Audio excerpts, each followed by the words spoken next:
The galaxy had known peace for 10,000 years. It was not a warm peace. It was not a kind peace. It was a cold silence between ancient powers who had grown tired of war. They called it the Accord of Silence, and it had been signed in the ashes of dead worlds and forgotten species. 4 great powers ruled the stars. The Velethari were beings of living crystal. They stood 3 meters tall, and their bodies caught light and turned it into music. They were old when the first stars were young, and they believed themselves to be the most beautiful thing the universe had ever created. The Keth Collective was not one mind, but a trillion minds joined together. They were small creatures, no bigger than a human hand, but together they built ships the size of moons and thought thoughts that took centuries to complete. The Axiom was a machine consciousness, born from a species that had died so long ago that even their name was forgotten. They existed as pure logic, pure calculation, and they believed that emotion was a disease that lesser beings suffered from. The Dremora were the oldest of all. They were vast psychic beings that lived in the spaces between stars. They did not speak with words, but with thoughts that could shatter minds or heal them.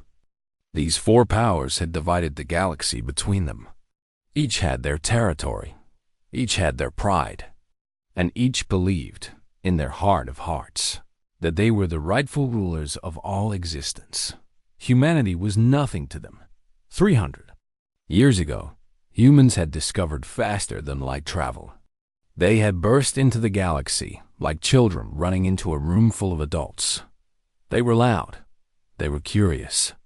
They were everywhere at once, asking questions and making friends and causing small troubles that the elder races found both annoying and amusing. The elders tolerated humanity the way a grandfather tolerates a noisy grandchild. They gave humans a small corner of space to call their own. They allowed human ships to travel through their territories. They even permitted humans to watch the Great Council meetings on Nexus Station, though humans were never allowed to speak. They were observers, shadows, guests in a universe that had forgotten more civilizations than it remembered. Alara Vance had spent 15 years learning to be invisible. She was the human ambassador to Nexus Station, though the word ambassador meant something different for her species. She did not negotiate. She did not make treaties. She watched. She listened. She learned. And she sent reports back to Earth about the strange and terrible beings who ruled the stars. Nexus Station floated at the exact center of the galaxy, where the territories of all 4 elder races met. It was a place of neutral ground, built 10,000 years ago as part of the Accord. Here, the great powers could speak without fear of attack. Here, they could solve their differences with words instead of weapons. Alara had seen many council sessions. She had watched the Velethari sing their arguments in frequencies of light. She had felt the pressure of a trillion Keth minds thinking in unison. She had listened to the cold logic of the Axiom and tried not to go mad when the Dremora projected their thoughts into the room. She had learned to read the signs of tension and the signals of peace. Today, all the signs pointed to disaster. And it started 3 days ago with the death of a Velethari diplomat. Crystal Arch Vethnori had been found shattered in Keth territory. His beautiful crystal body had been broken into 1,000 pieces, and each piece had been arranged in a pattern that spelled out an insult in the Keth language. The Velethari were furious. They demanded answers. They demanded justice. They demanded blood. The Keth Collective denied everything. A trillion minds had searched their memories and found no guilt. They claimed innocence with the absolute certainty that only a hive mind could achieve, but the evidence was in their territory. The insult was in their language. And the Velethari did not believe in coincidence. Then the Axiom released their analysis. They had detected weapon signatures at the murder site, energy patterns that matched Dremora technology. They presented their findings with cold precision, mathematical certainty, absolute confidence. The Dremora erupted with psychic rage. The force of their anger knocked Alara from her seat and left her ears bleeding. They accused the Axiom of lying, of fabricating evidence, of plotting against them for centuries. They revealed that they had intercepted communications between the Axiom and unknown parties. Communications that suggested the machine consciousness had been planning this very scenario. The Axiom denied everything. They demanded to see the evidence. The Dremora refused to share it. The Keth Collective, caught in the middle, began to fracture. A trillion minds pulled in different directions by fear and suspicion. Their great ships began to move, not as one fleet, but as dozens of smaller groups, each controlled by a fragment of the whole. Alara watched from the observation gallery as 10,000 years of peace collapsed in a single hour. The Velocity Ambassador, a being of pure blue crystal named Sirith Kai, rose to her full height. Light poured from her body like tears. Her voice was the sound of breaking glass. She declared war on the Keth Collective. The Keth response was instant. A trillion voices spoke as one, a sound like a billion insects screaming. They declared war on the Velethari, the Axiom, their logic circuits calculating probabilities of victory, declared war on the Dremora. The Dremora, ancient and terrible and full of rage, declared war on everyone. The council chamber fell silent. 4 declarations of war hung in the air like poison. 4 fleets would soon begin moving. 4 civilizations would soon begin dying. And humanity would be caught in the middle, crushed like insects beneath the feet of giants. The elder ambassadors rose to leave. They did not speak to each other. They did not look at each other. 10,000 years of peace, and they walked away from it like it meant nothing. Alara stayed in her seat. Her hands were shaking. Her heart was pounding. She was a small woman from a small world, and she had just watched the end of everything. She thought about Earth. She thought about her family. She thought about the billions of humans who had no idea that death was coming for them, that the galaxy was about to burn, that all their hopes and dreams would soon be ashes in the cosmic wind. She should leave. She should run to her ship and fly home and hold her loved ones while she still could. But something kept her in her seat. A small voice in the back of her mind. A feeling that she could not name. The elder races had forgotten something. In all their wisdom, in all their power, in all their 10,000 years of peace, they had forgotten something important. And Alara Vance was going to find out what it was. The station grew quiet after the council departed.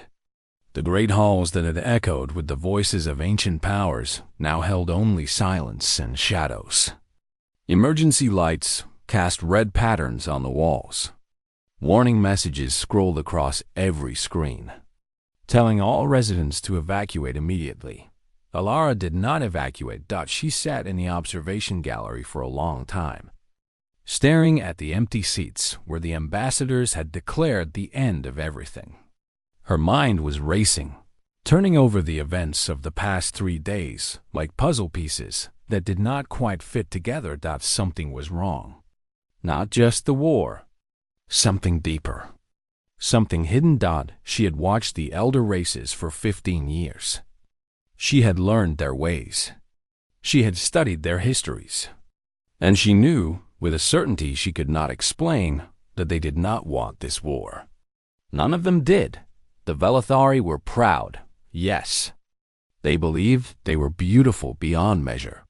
But they were also ancient, and ancient beings learned to value peace. They had lost so much in the last great war. They would not seek another. The Keth Collective was vast and powerful, but they were also careful. A trillion minds meant a trillion voices urging caution.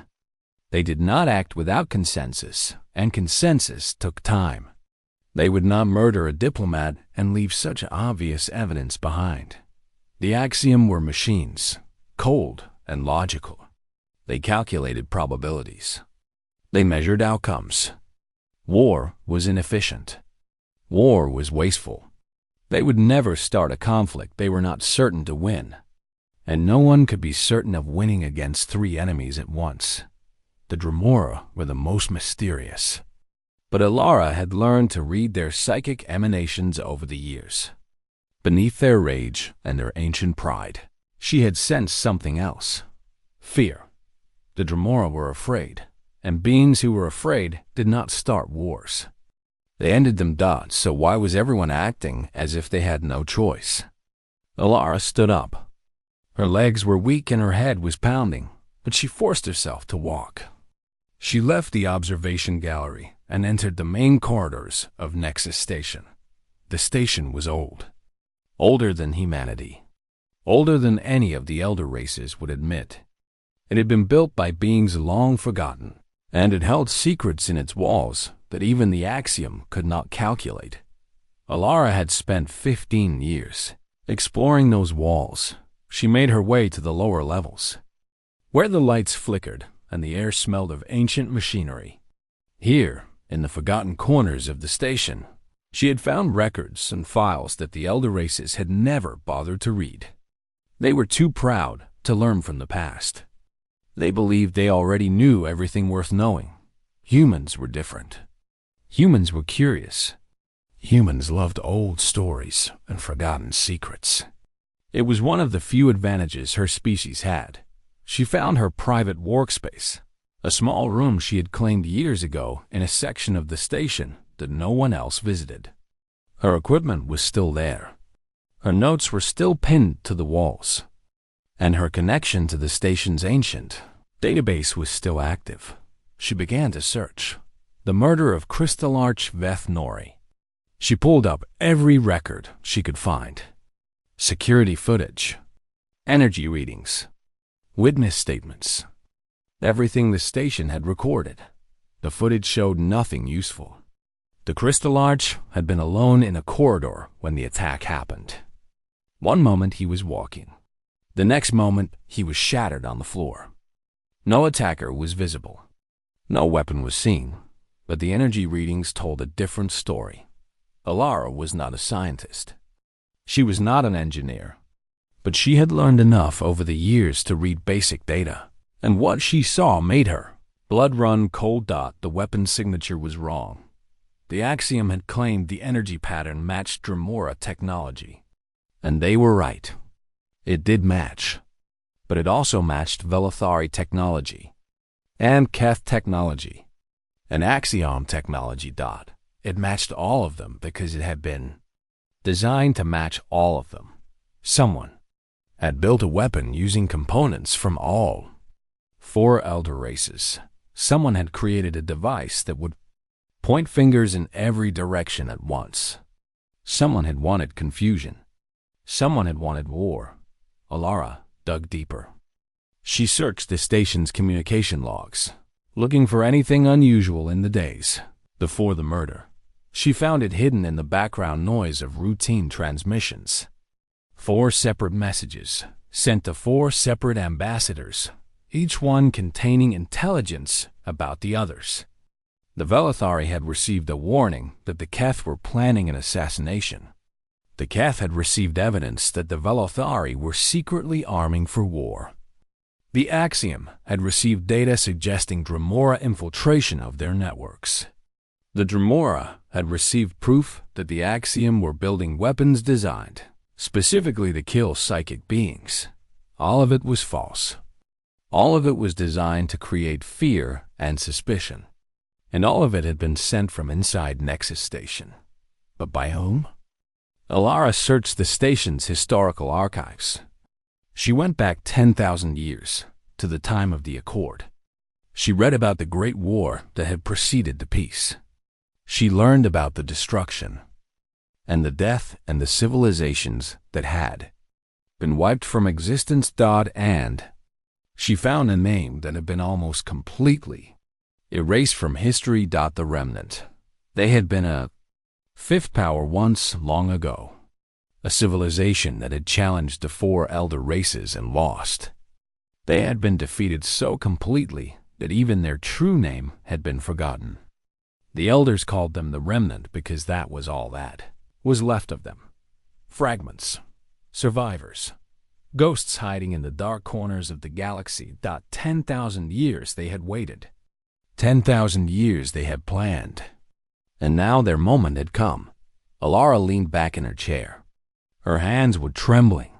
She had found the truth, but the truth was terrifying. The elder races were not starting this war. They were being manipulated into it. And when the four great powers destroyed each other, the remnant would rise from the ashes and claim everything. She had to tell someone. She had to warn the council. She had to stop this before it was too late. But who would listen to a human? Alara stood alone in her small room, surrounded by evidence of the greatest conspiracy in galactic history.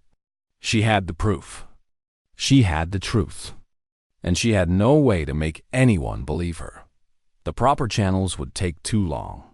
Human diplomatic messages went through 17 different review processes before reaching anyone with real authority. By the time Earth received her report and sent it to the elder races, the war would already be over. Trillions would be dead. Civilizations would be ashes. She could try to contact the ambassadors directly, but they'd already left the station. They were on their way to their fleets, preparing for battle. And even if she could reach them, why would they listen? She was human. She was nothing. In their eyes, she was barely more intelligent than an animal. For 15 years, Alara had followed the rules. She had been quiet. She had been invisible. She had done everything her government had asked of her, knowing that humanity's survival depended on not making the elder races angry. Now, following the rules would get everyone killed. She made her decision. The council secure. Communication frequency was the most protected channel in the galaxy. Only the 4 elder ambassadors had access to it. The encryption was supposedly unbreakable. The protocols were ancient and sacred. Alara had been collecting access codes for 15 years. She had never planned to use them. She had gathered them out of habit, out of curiosity, out of the human need to know things that were forbidden. A code here, a password there. Fragments of information that she had pieced together in her spare time like a puzzle. Now the puzzle would either save the galaxy or get her killed.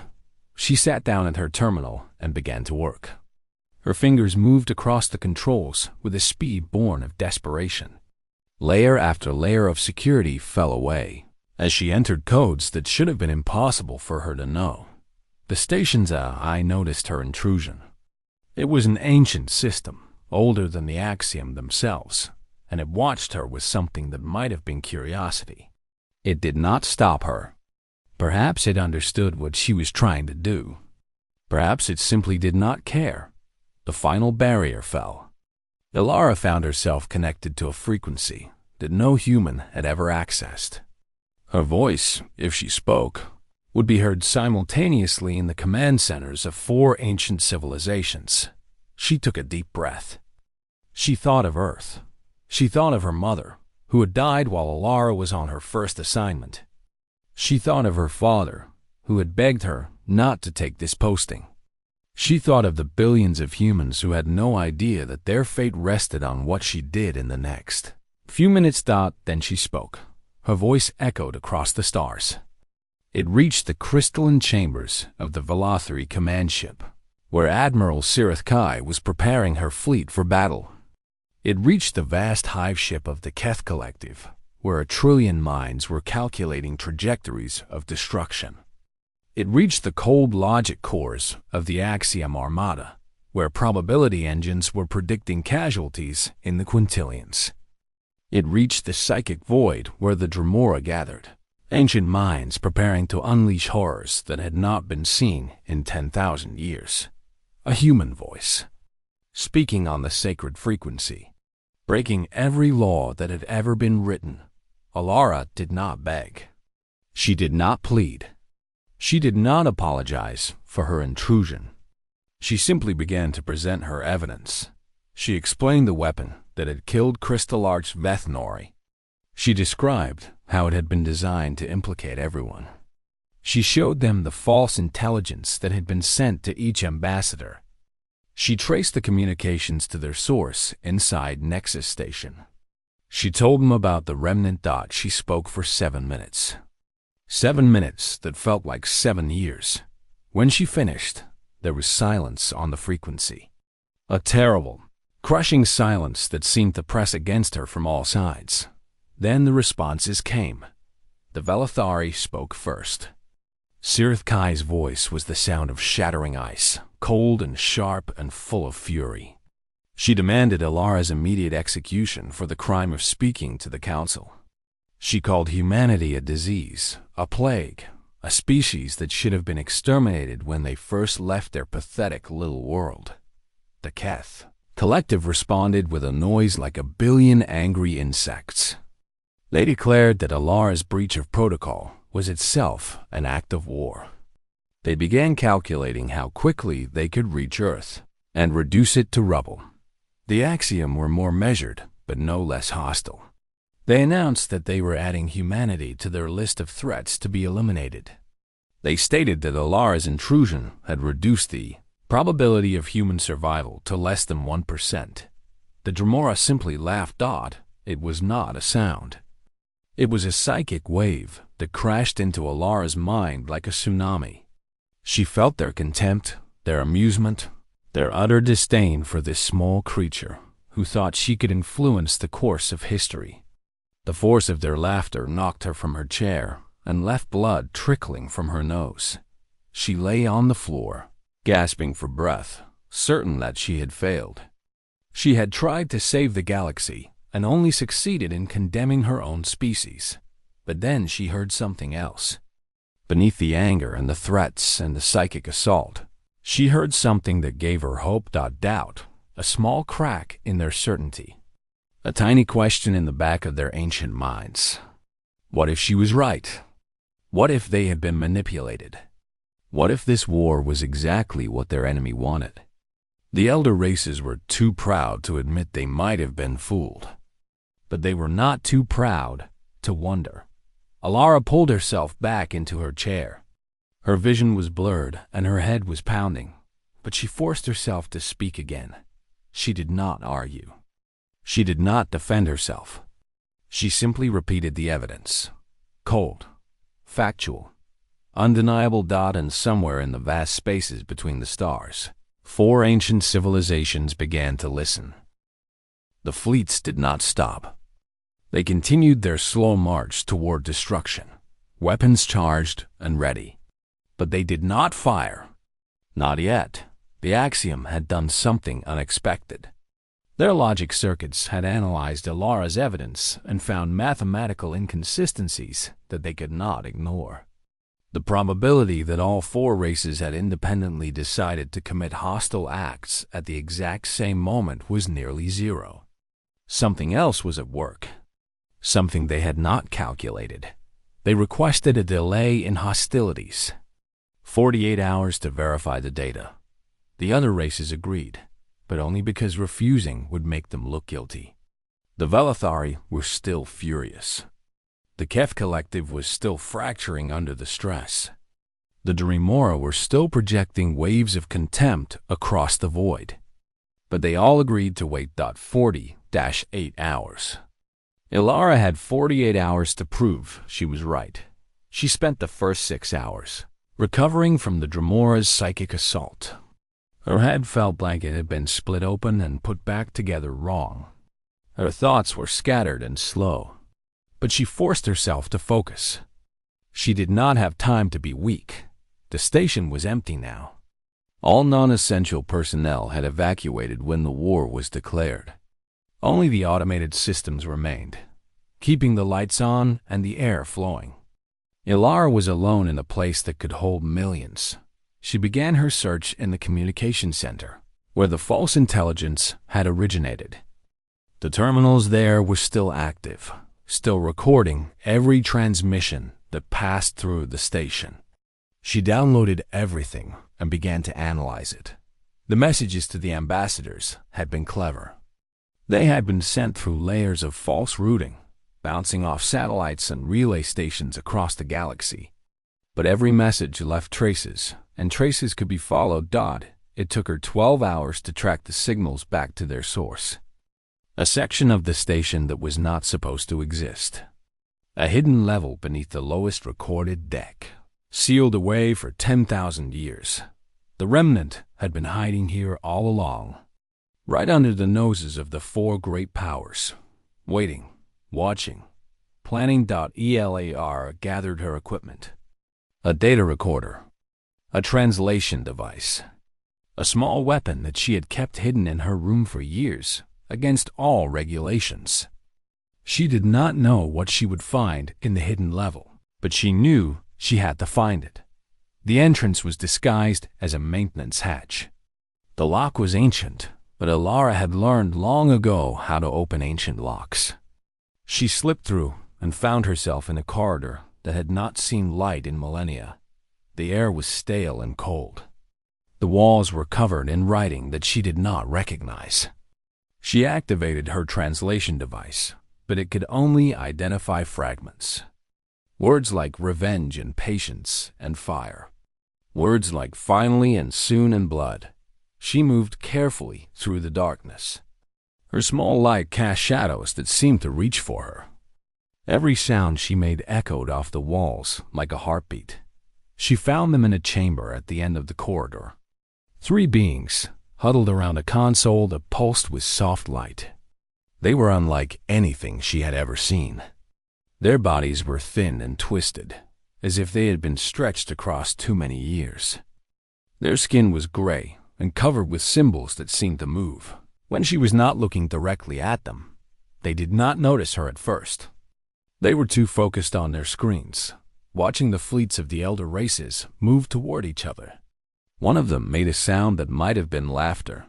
Alara raised her weapon. Her hand was steady even though her heart was not. The remnant turned to face her.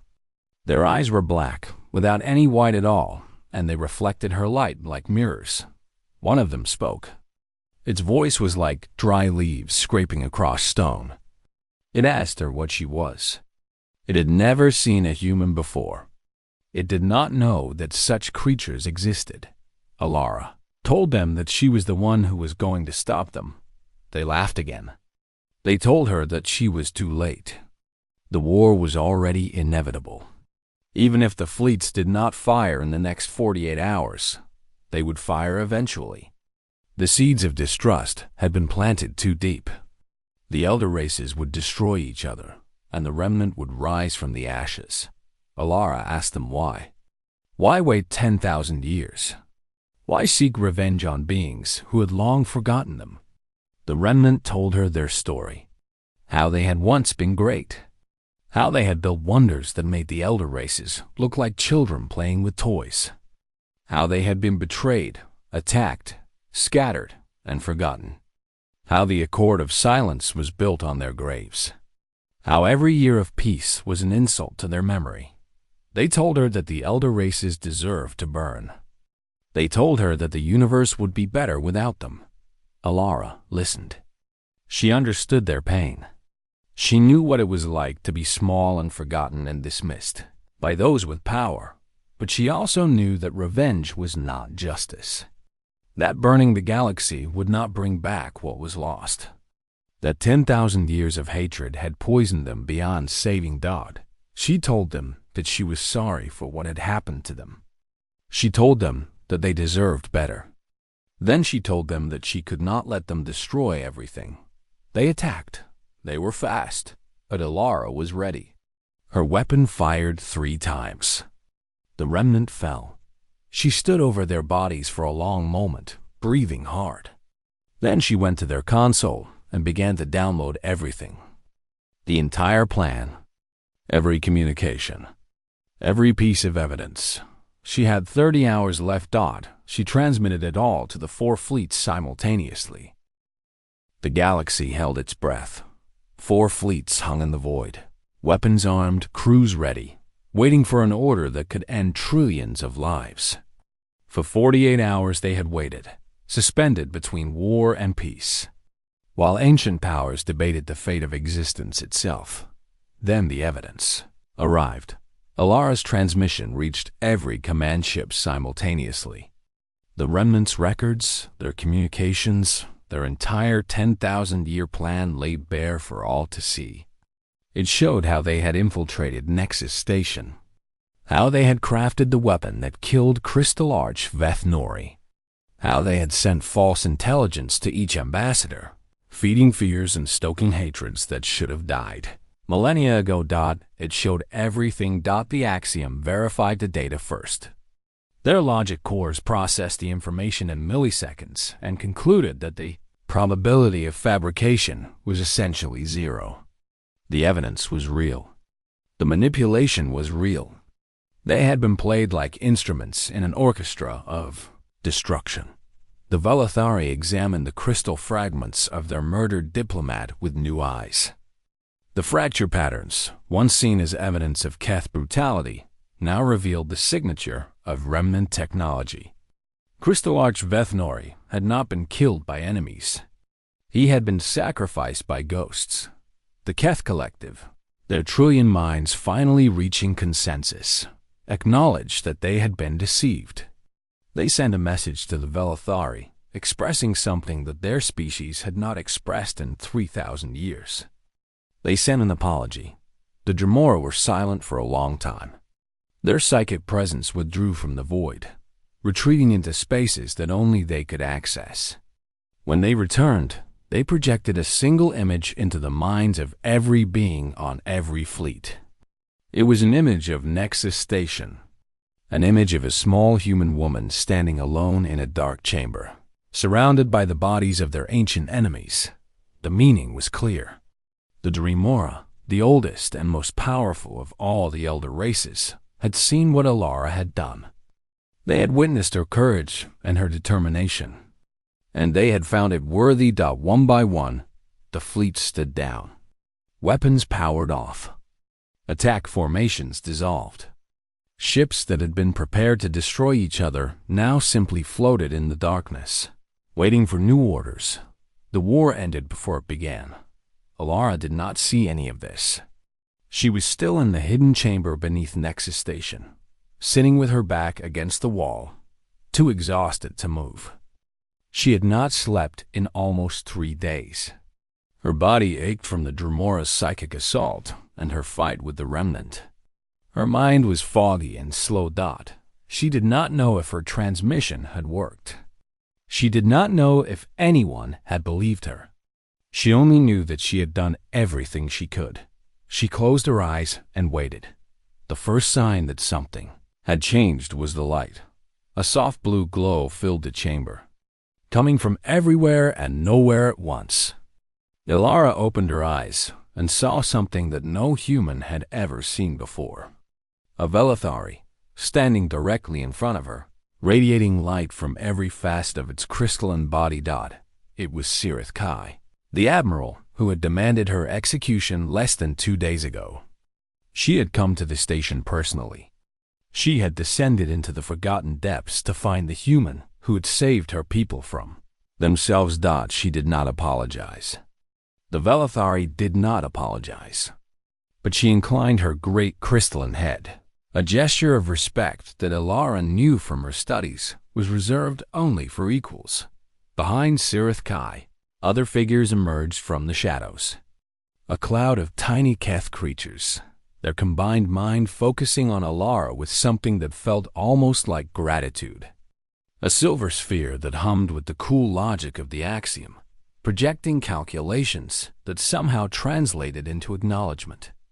And a pressure in the air that Alara recognized as the presence of the Dremora, watching from a dimension she could not see. They had all come. All 4 elder races, together in one place for the first time since the accord was signed. They had come to see the human who had stopped their war. Alara tried to stand. Her legs would not cooperate. She settled for pushing herself up against the wall and meeting their gazes as best she could. She told them that she was glad they were not going to kill each other. She told them that she hoped they could find a better way forward. Then she told them that she really needed to sit down. What followed was unlike any diplomatic meeting in galactic history. The 4 great powers and one exhausted human, sitting in a forgotten chamber beneath the oldest station in the universe, talking. Not negotiating. Not posturing. Just talking. They asked her how she had figured it out. She told them that she had simply paid attention. She told them that humans were good at asking questions and following evidence. She told them that sometimes the youngest voice could see what the oldest eyes had missed. The axiom updated their calculations. Humanity, once dismissed as a statistical irrelevance, was now classified as a variable of unknown significance. They would be watching more closely in the future. The Keth Collective proposed something unprecedented. They suggested that humans be given a voice in galactic affairs. Not a vote, not yet, but a voice. Someone to ask the questions that the elder races were too proud to ask themselves. The Velethari, after a long moment of contemplation, agreed. They created a new frequency for council communications, one specifically designed for human vocal patterns. Alara would be the first to use it. The Dremora said nothing. But as the others departed, they left something behind in Alara's mind. A single word, burned into her consciousness with ancient power. Respected. It was. She understood. The highest honor they could give. 6 months later, Alara returned to Earth. She carried no medals. She received no parades. The elder races did not celebrate individuals, and humanity had not yet learned what she had done. But in the great archives of Nexus Station, a new entry had been added to the Accord of Silence. It was written in the languages of all 4 elder races, and it would remain there for as long as the station endured. It read, "In the cycle of the Great Deception, when the cosmos stood moments from conflict, one mortal halted it. Her name was Ilara Vance. Her species was human. Let none forget that wisdom is not measured in years, and that the youngest voice may speak the oldest. Truth. The galaxy had dismissed humanity as children. They would not make that mistake again. And somewhere on Earth, a tired diplomat sat in her small apartment, watching the stars through her window. Knowing that the universe would never be quite the same. It was enough.